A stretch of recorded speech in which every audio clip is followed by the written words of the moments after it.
The massive space station Vorthen Prime hummed with the quiet efficiency of 1,000 different species going about their daily business. Floating platforms carried cargo between the towering spires, while alien merchants hawked their wares in the bustling commercial districts. The station served as one of the Galactic Empire's most important trade hubs, a place where beings from across the galaxy came to conduct business under the watchful eye of Imperial authority. In the education sector of the station, the Imperial Youth Academy stood as a monument to the Empire's supposed commitment to enlightenment. Children of diplomats, merchants, and high-ranking officials from dozens of worlds attended classes together, learning the proper way to think and behave according to Imperial standards.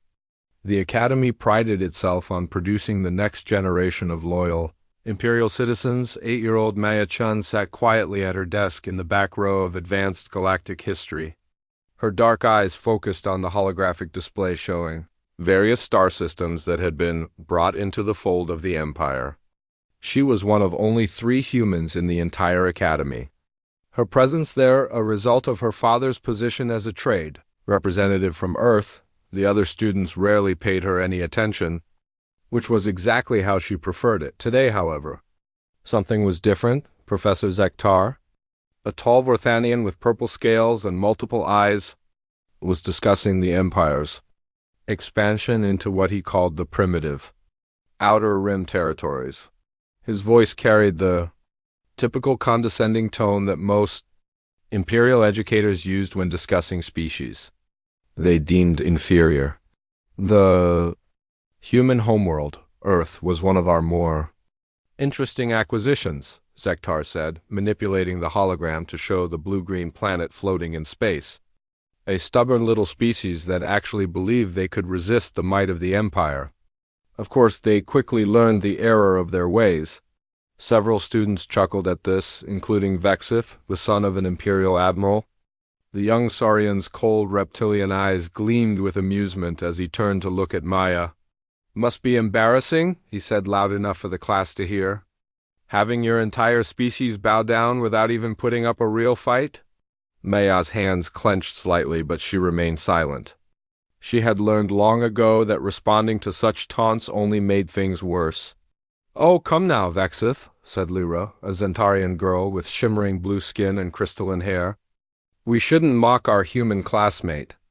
After all, it's not her fault. Her species is so ... The comment drew more laughter from the class, and even Professor Zektar allowed himself a small smile before half-heartedly telling his students to focus on the lesson. But the damage was done. Maya felt her cheeks burn with embarrassment and anger as the whispers and snickers continued around her. "I heard humans are so weak they can barely lift their own body weight," whispered Croak, an insectoid klaxon whose mandibles clicked with amusement. "My father says they're only good for manual labor," added another student. "That's why the Empire keeps them around." Maya tried to focus on her datapad, but the comments kept coming.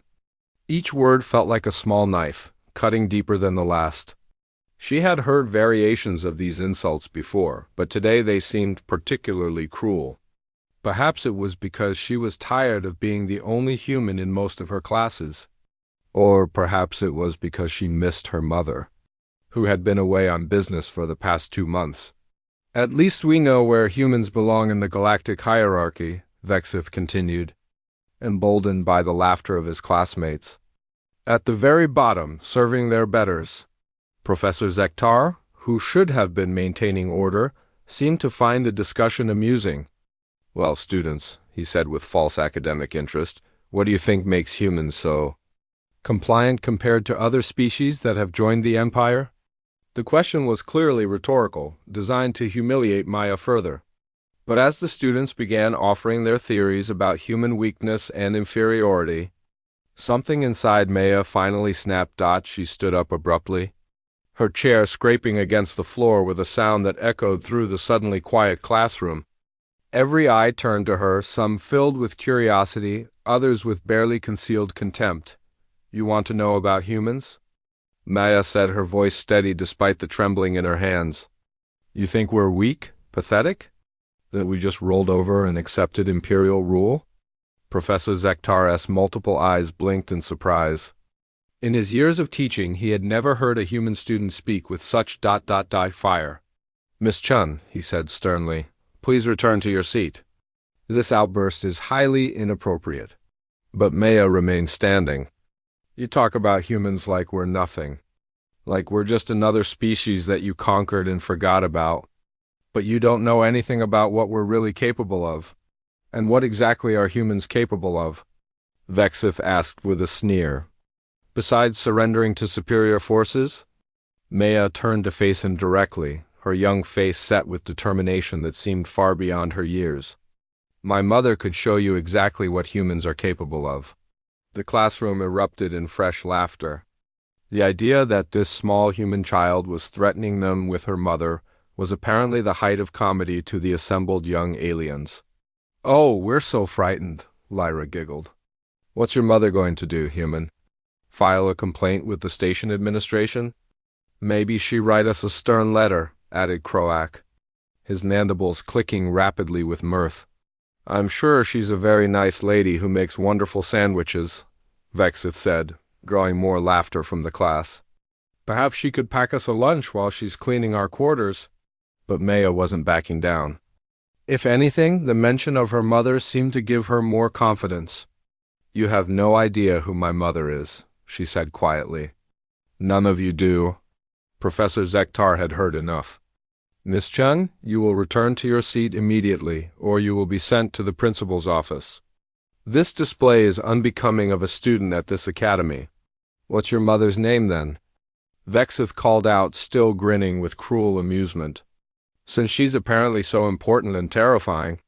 Maya looked around the classroom, taking in the mocking faces of her classmates, the condescending expression of her professor, and the general atmosphere of dismissive superiority that permeated the entire academy.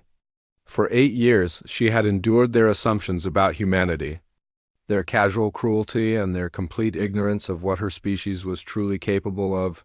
She thought about her mother, who had kissed her goodbye 2 months ago before leaving on what she had called a business trip. She remembered the sadness in her mother's eyes, the way she had held Maya just a little too tightly, and the promise she had made to return as soon as possible. "My mother's name," Maya said clearly, her voice carrying to every corner of the now silent classroom, "is Sarah Chun." The name hung in the air like a physical presence. For a moment, nobody reacted. Then Professor Zektar's face began to change. His purple scales seemed to lose some of their color, and his multiple eyes widened in what looked like recognition and growing horror. "Sarah. Chun?" he repeated slowly, as if testing the words. Maya nodded.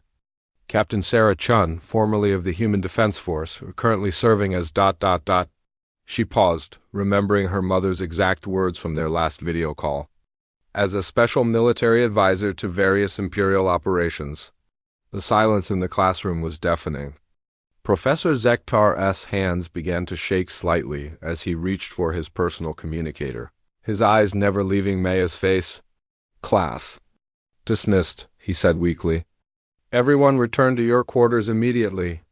The students began to file out, confused by the abrupt end to the lesson and their professor's sudden change in demeanor.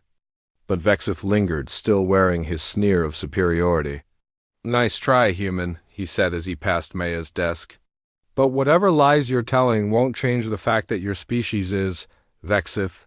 Professor Zektar's voice cracked like a whip across the classroom.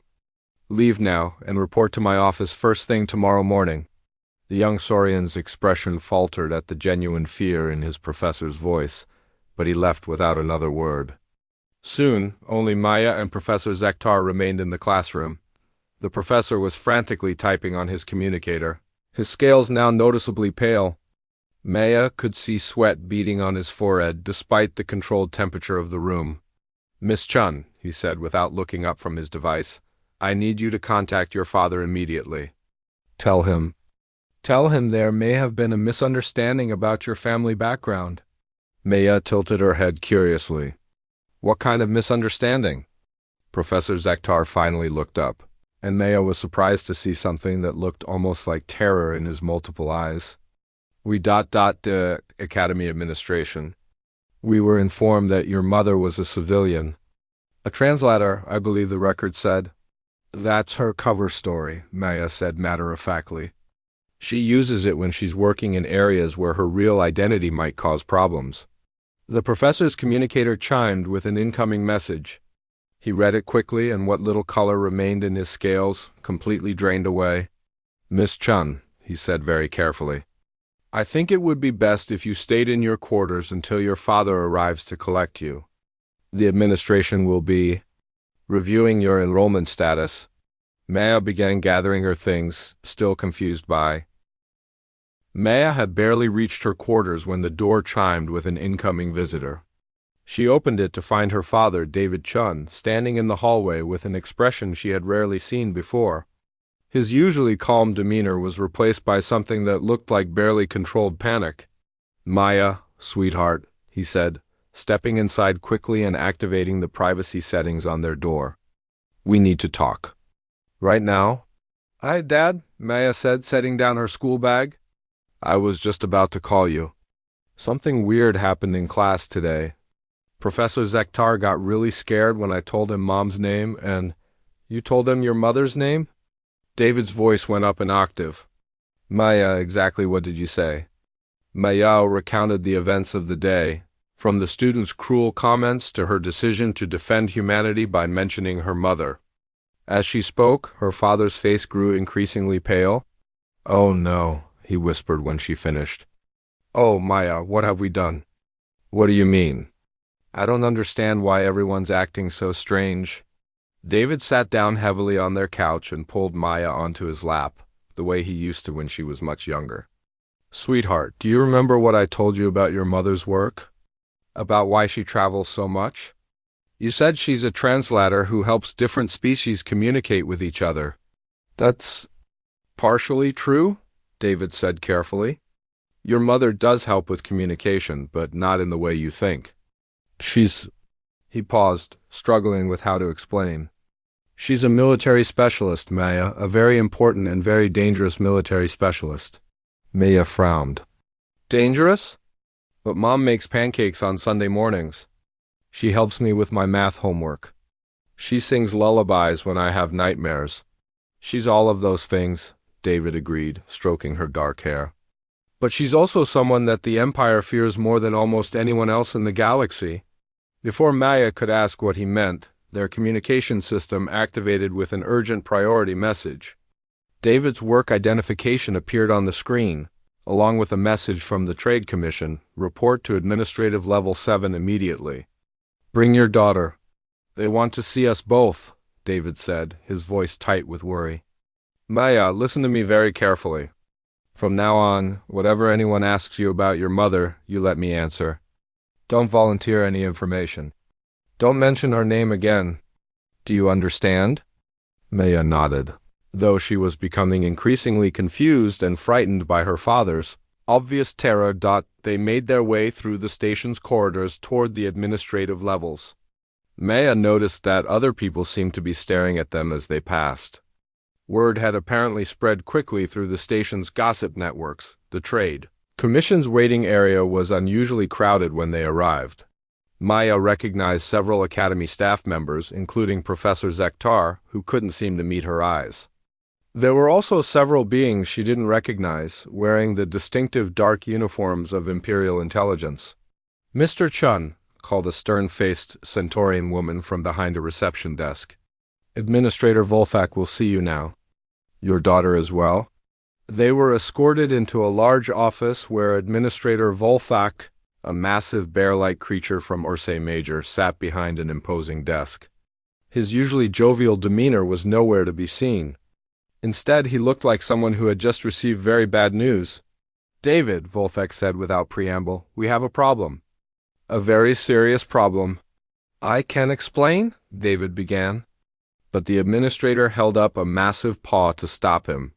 Can you explain why you listed your wife as a freelance translator on your diplomatic credentials when she is, in fact, one of the Empire's most wanted war criminals? Maya's eyes widened. War criminal? Mom's not a criminal. Volfek's small eyes focused on the child. Your mother, young lady, is responsible for the deaths of over 50,000 Imperial soldiers. She single-handedly destroyed an entire fleet at the Battle of Kepler 442. She has been classified as an enemy of the state for the past 5 years. That's impossible, Maya said firmly. My mom saves lives. She helps people. She would never hurt anyone unless they were trying to hurt someone else first. David squeezed her hand gently. Maya, remember what we talked about? But she pulled her hand free and stood up, facing the massive administrator with the same determination she had shown in class. You're lying about my mother. Just like my classmates were lying about humans being weak. Child, Volthek said in a patronizing tone, your mother is a terrorist. She has violated every law of civilized warfare. The Empire has placed a bounty of 10 million credits on her head, because she wouldn't let you hurt innocent people. Maya shot back. That doesn't make her a criminal. That makes her a hero. The room fell silent. David looked like he wanted to disappear into the floor, while the Imperial intelligence officers exchanged glances that suggested they were rapidly reassessing the situation. Volthek leaned forward in his chair, his voice taking on a dangerous edge. Little girl, I think it's time you learn some hard truths about your precious mother. Would you like to know what she did at Vorthen 7? Volthek, David warned. She's just a child. A child who needs to understand reality, the administrator replied coldly. Your mother, Maya, murdered an entire planetary defense force. 12,000 soldiers killed in a single night. She bombed civilian infrastructure, destroyed communication networks, and left an entire world defenseless. Maya's fists clenched at her sides. You're lying. My mom would never do that unless those soldiers were doing something terrible first. They were maintaining order, Volthek said with false patience. Keeping the peace on a rebellious world. What kind of peace? Maya demanded. Were they hurting people? Were they taking children away from their families? Were they forcing people to work in mines or factories against their will? The administrator's expression flickered slightly. That's not... The local population was being relocated for their own safety. Relocated where? Maya pressed. To camps? To prisons? To graveyards? Maya, David whispered urgently, but she ignored him. My mom told me about Vorthen 7, she continued, her young voice carrying a clarity that made the adults in the room uncomfortable. She said she had to stop bad people from hurting families. She said sometimes grown-ups do terrible things and claim they're just following orders, but that doesn't make it right. One of the Imperial intelligence officers stepped forward. The child has been indoctrinated, he said to Volthek. This is clearly a security risk. I recommend immediate detention pending investigation. You can't arrest a little girl for defending her mother, David protested, but his voice lacked conviction. We can and will detain anyone who poses a potential threat to Imperial security, the officer replied coolly. The daughter of Sarah Chun definitely qualifies. Maya looked around the room at the faces of the adults who were discussing her fate as if she weren't there. She thought about her mother's bedtime stories, which often featured brave people standing up to bullies even when the odds were against them. She thought about the way her mother's eyes would flash with anger whenever she saw someone being treated unfairly. And she thought about what her mother would do if she were here right now. My mother is coming back, Maya said quietly. The room went silent again. What did you say? Volthek asked. My mother is coming back, Maya repeated, louder this time. We have a video call scheduled for tonight at 1900 hours. She always keeps her promises. The Imperial intelligence officer activated his communicator. Priority alert, he said rapidly. Confirm the whereabouts of Sarah Chun. We may have a problem. David stood up slowly, his face pale but resolute. Maya, maybe it's time to tell them the rest. The rest? Volthek demanded. Maya nodded to her father, then looked directly at the administrator. My mom didn't just destroy your fleet at Kepler 442. She saved 40,000 civilians that you were planning to execute as an example to other rebellious worlds. And she didn't do it alone. What do you mean? The intelligence officer asked sharply. She had help, Maya said simply. From other humans. Lots of other humans. People you think surrendered to the Empire, but who are really just waiting for the right moment to fight back. Volthek's voice was barely a whisper. How many others? Maya tilted her head thoughtfully, the way her mother did when she was considering how much truth someone could handle. Mom says I shouldn't talk about operational details. But she also says I should always tell the truth when it matters. She looked around the room once more, taking in the frightened faces of beings who had spent years believing they held absolute power over her species. There are a lot more humans in the galaxy than you think, she said quietly. And most of us are really, really good at pretending to be something we're not. As if summoned by her words, the office's main communication system activated with an incoming priority transmission. The Imperial seal appeared on the screen, followed by a message that made everyone in the room freeze. Long-range sensors have detected an unidentified human vessel approaching. Vorthen Prime, estimated arrival, 6 hours. Warning, ship signature matches previous encounters with the vessel Retribution, commanded by Captain Sarah Chun. Maya smiled for the first time all day. I told you she always keeps her promises. The next 6 hours transformed Vorthen Prime from a bustling trade hub into a fortress under siege. Imperial warships took defensive positions around the station while emergency protocols activated throughout all levels. The casual atmosphere that had pervaded the academy and administrative areas was replaced by the tense efficiency of beings preparing for battle. Maya and her father had been moved to a secure holding area, officially for their protection, but obviously to serve as leverage against the approaching threat. Through the reinforced windows of their temporary quarters, Maya could see the lights of military vessels taking positions in the distance. Dad, she said quietly as they watched the preparations, are you scared? David Chun looked down at his 8-year-old daughter, who seemed remarkably calm considering the chaos surrounding them. I'm always scared when your mother is involved in something dangerous, he admitted. But I'm not scared of her if that's what you're asking. Maya nodded thoughtfully. The people here are scared of her, though. Really scared. Yes, they are. Because she's good at protecting people? David smiled despite their circumstances. Your mother is the best at protecting people, Maya.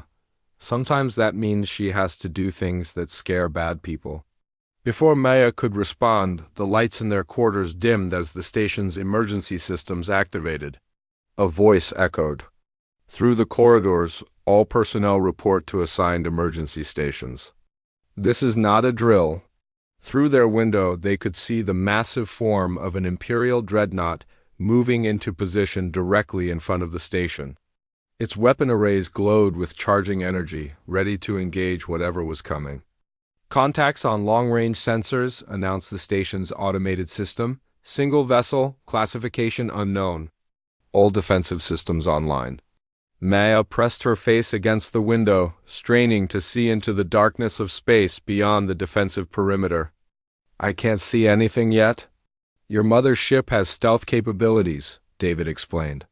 The Empire's sensors can probably detect her, but actually targeting her is much more difficult. As if to prove his point, the dreadnought's massive guns began swiveling, searching for a target that remained invisible to conventional observation. Warning klaxons blared throughout the station as tension reached a breaking point. Then, suddenly the chaos stopped, the dreadnought's weapons powered down. The alert klaxons fell silent. Even the background hum of the station's defensive system seemed to quiet. What's happening? Maya asked, David's communicator activated with an incoming message from Administrator Volthek. Bring the child to the main docking bay immediately. No delays. They were escorted through corridors filled with nervous Imperial personnel toward the station's primary docking facilities. Along the way, Maya noticed that many of the soldiers and administrators they passed seemed to be avoiding eye contact, as if looking directly at her might somehow make their situation worse. The main docking bay was enormous, designed to accommodate the largest cargo and passenger vessels in the galaxy. Today, however, it was nearly empty except for a small crowd of high-ranking Imperial officials gathered near the primary airlock. Administrator Volthek was there, along with General Korthak of the station's military command, several representatives from Imperial intelligence, and a handful of other beings Maya didn't recognize. "Where's the ship?" Maya asked as they approached the group. General Korthak, a battle-scarred Krogarian veteran, looked down at her with a mixture of respect and wariness. "Your mother's vessel is difficult to see when she doesn't want to be seen. Our sensors show it docked at Airlock 7, but our eyes see only empty space." Maya nodded as if this made perfect sense. "Mom's ship has really good camouflage. She designed most of it herself." The comment seemed to make several of the Imperial officers even more nervous. Administrator Volthak stepped forward, his earlier bravado completely absent. "Miss Chun," he said carefully, "we need you to understand that this situation is very delicate.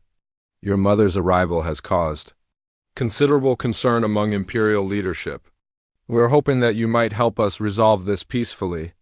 "You want me to talk her out of being angry at you?" Maya asked with surprising insight. "Something like that, yes." Maya considered this for a moment. "What did you do to make her angry? Besides keeping me away from her, I mean." General Korthak and Administrator Volthak exchanged uncomfortable glances. Finally, the general spoke. "There may have been some misunderstandings about the treatment of human populations in various Imperial territories." "What kind of misunderstandings?" "Maya," her father said gently, "maybe we should wait for your mother to explain." But before anyone could say more, the empty space near Airlock 7 began to shimmer like heat waves rising from hot pavement. Slowly, the outline of a sleek, predatory-looking vessel became visible, as if it were materializing from nothing. The ship was unlike anything Maya had seen in Imperial fleets, where Imperial vessels were massive and imposing. Designed to intimidate through sheer size, her mother's ship was elegant and deadly. Every line suggested speed, maneuverability, and efficiency. Weapons ports were integrated seamlessly into the hull, giving the vessel an organic, almost living appearance. "The Retribution," General Korthak said quietly.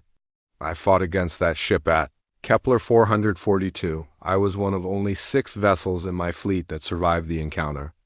The airlock cycled with a soft hiss, and Maya felt her heart leap as the portal opened. Her mother stepped through, and for a moment, Maya forgot about everything else in the universe. Sarah Chun was not an imposing figure by Imperial standards. She was average height for a human, with the same dark hair and eyes as her daughter. She wore a simple black uniform without insignia or decoration. To someone who didn't know better, she might have seemed unremarkable, but Maya could see what the Imperial officers saw in her mother's eyes: the calm, focused gaze of someone who had faced impossible odds and emerged victorious. The way she moved suggested deadly grace, like a predator pretending to be domesticated. "Maya," Sarah said simply, and the single word contained months of longing and relief. Maya broke away from her father and ran toward her mother, who caught her in a fierce embrace. For several seconds, the most dangerous human in the galaxy was just a mother reuniting with her daughter. "I missed you so much, Mom," Maya whispered. "I missed you too, sweetheart." Every single day. When they finally separated, Sarah's attention turned to the assembled Imperial officials. Her expression didn't change, but somehow the temperature in the docking bay seemed to drop several degrees. "Gentlemen," she said politely, "I believe we need to have a conversation." Administrator Volthak stepped forward nervously. "Captain Chen, we want you to know that your daughter has been treated with the utmost care and respect during her time at our academy." Sarah looked at Maya. "Is that true, sweetheart?" Maya hesitated, glancing at her father, who nodded encouragingly. "Some of the kids at school said mean things about humans. They said we were weak and pathetic and that we just gave up without fighting when the Empire came to Earth." "I see," Sarah said quietly. "And what did you tell them?" "I told them they didn't know what humans were really capable of. I told them my mother could show them exactly what we can do." Sarah smiled at this, but her eyes remained fixed on the Imperial officials. "Did my daughter's classmates learn anything interesting about humans today?" General Korthak cleared his throat. "There was an incident in one of the academy classes. Some students made inappropriate comments, and your daughter defended humanity's capabilities. When she mentioned your name, certain historical facts came to light. Historical facts? Your military record, Wolfek said quickly. Your actions at Kepler 442, Vorthen 7, and other locations. We were unaware of your identity when we accepted your family's diplomatic credentials. Sarah's smile grew slightly wider, but her eyes grew colder. You mean you were unaware that the human you thought was a harmless translator was actually someone who had killed 50,000 of your soldiers? The silence that followed was deafening. Captain Chun, General Korthak said carefully, we want you to know that we harbor no ill will toward your family. Your daughter's enrollment at the academy was processed in good faith, and any misunderstandings about your background are water under the bridge. Misunderstandings, Sarah repeated thoughtfully. Is that what you call enslaving civilian populations? Forcing children to work in mining operations? Executing entire families for the crime of asking for basic freedoms? Maya looked up at her mother with confusion. Mom, what are they talking about? Sarah knelt down so she was at eye level with her daughter. Maya, do you remember the stories I used to tell you about the bad kings who thought they owned people? Maya nodded. The Empire is like those bad kings. They go to different worlds and tell people that they have to obey new rules, even if those rules are cruel and unfair. When people try to protect their families, the Empire hurts them. But that's wrong, Naya said, her young face serious. Yes, sweetheart, it is wrong. That's why Mommy has been away so much. I've been helping people fight back against the bad kings. General Korthak shifted uncomfortably. Captain Chun, surely we can reach some kind of accommodation. Your family's safety is assured, and we can discuss my family's safety, Sarah.